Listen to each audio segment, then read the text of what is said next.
This is just one of many reasons why neurodivergent people are drawn to snakes and reptiles, and in turn, why these animals bring them comfort. There's undeniable therapeutic value in relating with another living being when you're marginalized by the rest of the world. About a month ago, I released this short episode about how keeping snakes has been really therapeutic for aspects of my ADHD. And I proposed a theory that keeping snakes and reptiles might have a particular appeal to the neurodiverse community in general. Along with that, I shared a survey I created to ask if other neurodivergent people could relate, or if they had any other insights about my theory. Well, the response was incredible and confirmed that my hunch was pretty spot on. In a series of episodes, I'll be sharing insights from the survey input, including interviews with some of the folks who responded, so that you can hear it directly from them. But I thought I'd start it off with an overview of how the data is being analyzed and talk about one of the most prevailing and compelling themes across all the feedback I gathered. So, let's slither on into it.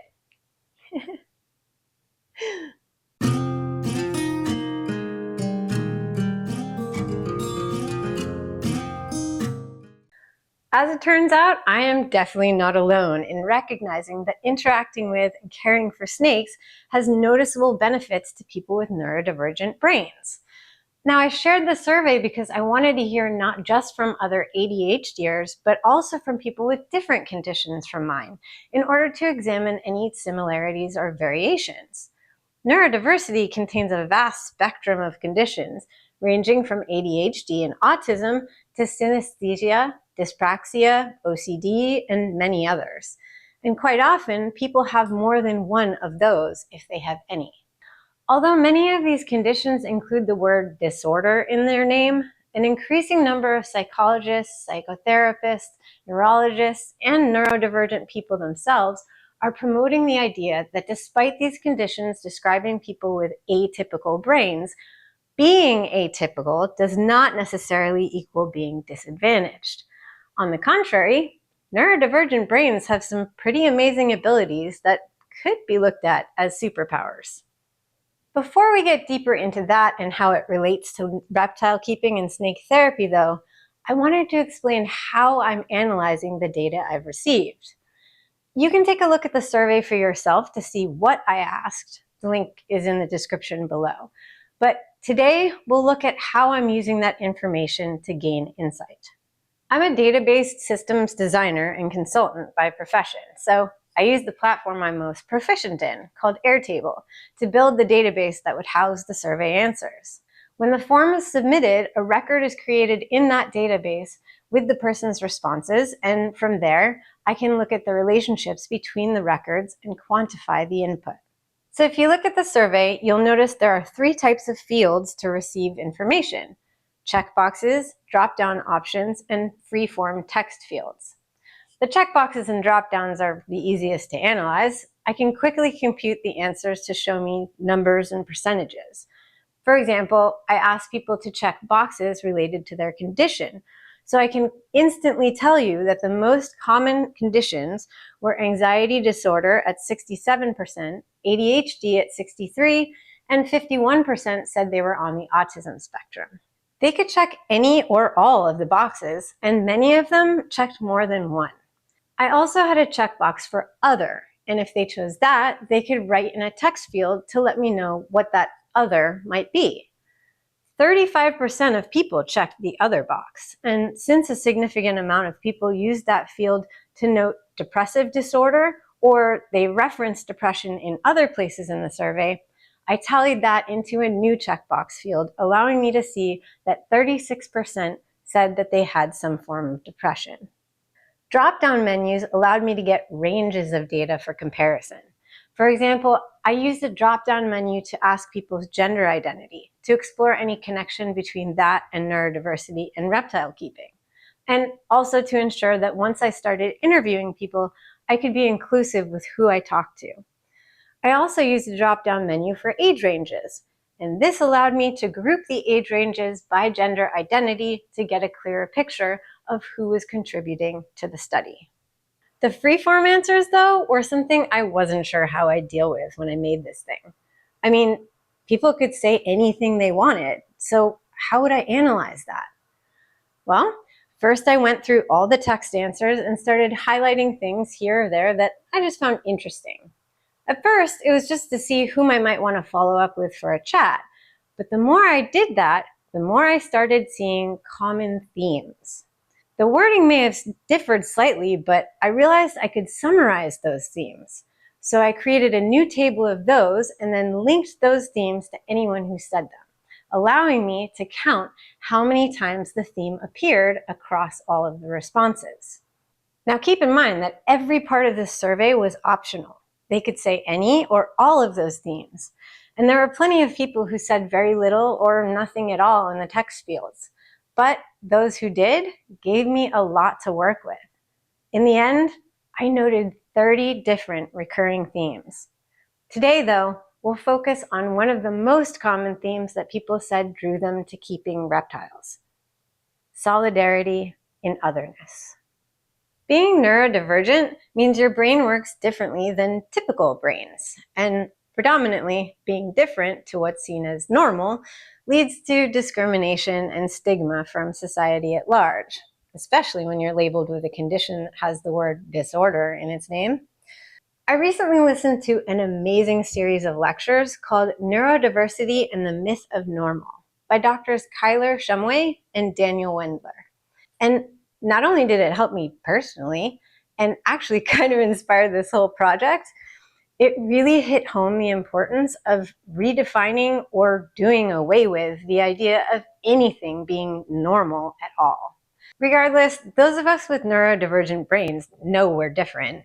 And although that can be challenging, we can also recognize and identify with being different in positive ways too, like relating to people, interests, or animals that are also seen as divergent or other.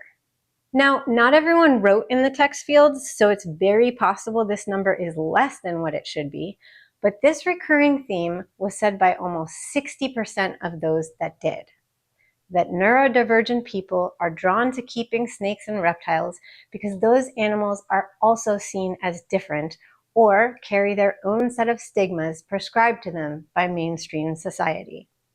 To help people understand this more meaningfully, and because I think there's unmistakable significance and value in this concept, I wanted to share some of my favorite quotes from respondents.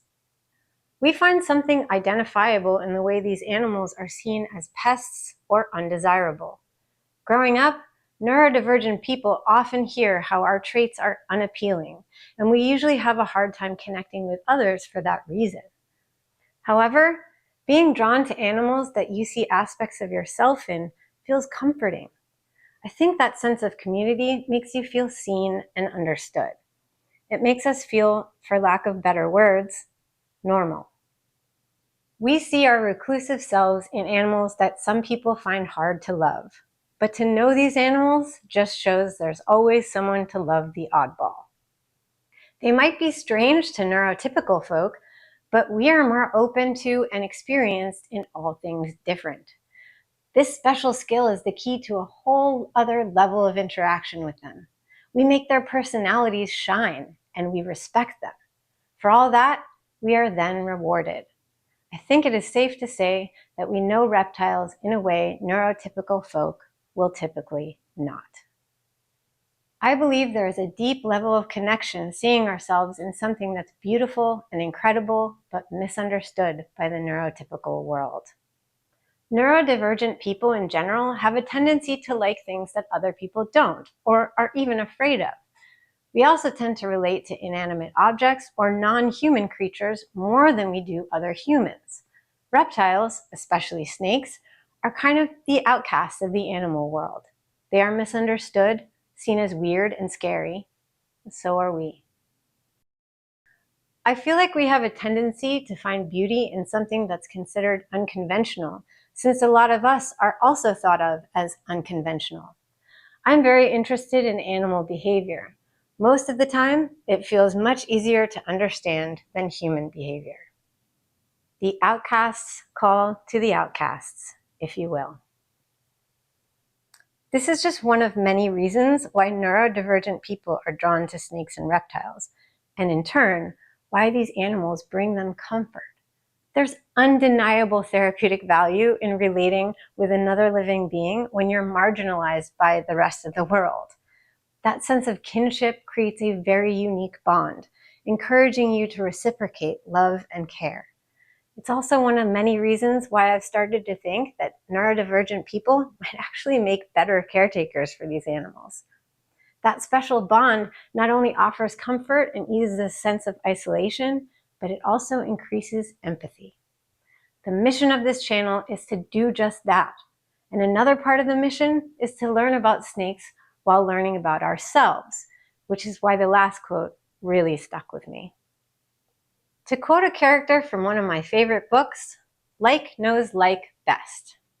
I think neurodivergent people can relate to their reptile companions also having a different perspective on their world when compared to most normal pets. I feel like it's easier to listen to what those differences in perception tell us about what these guys need, and paying attention to those different needs in our animals can satisfy an inner want for our own atypical needs, for personal space, mutual respect, and a slower pace. To simplify it, I feel like sometimes they can act as a mirror. By reacting properly to their needs, we can delve into a deeper understanding of our own. There's great power in examining our differences as well as the things that unite us. Likewise, there's power in what we do with the knowledge we gain from it. I believe more than ever that this idea has potential to shine a more positive light on snakes, the therapeutic aspect of keeping them as pets, and to increase awareness of neurodiversity overall. There's so much more to explore on this topic, just from the information I was able to gather in a single month. I hope you find it as fascinating as I do, because there's a lot more to come from it. So don't forget to subscribe, give the video a thumbs up, and turn on your notifications. And if you believe in this project or my mission, please consider becoming a patron to support my efforts over on Patreon. You'll receive some extra perks and content there and have the reward of knowing that you're a part of the momentum forwards. It's a lot of work to do for free. So I'm eternally grateful to all my current patrons and any amount of support. And of course, thanks to everyone who filled out the survey so far. I really can't wait to speak with more of you and to get to hear your perspectives in much more depth. I'm Shira, and this is Galadriel, and we'll see you next time for more snake therapy.